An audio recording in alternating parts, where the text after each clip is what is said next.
எந்தன் உயிரே வாழ்வின் மொழியே, காலம் முழுதும் உன்னை ரசிப்பேன்.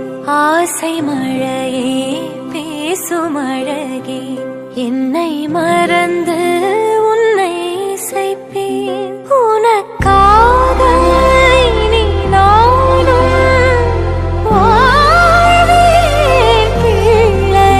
திருக்கோவில் மணி போல உன் சொல் கேட்கிறேன். உன்னை தாண்டி பேரழகு எதுவும் இல்லை இங்கே. ஜீவன் நீ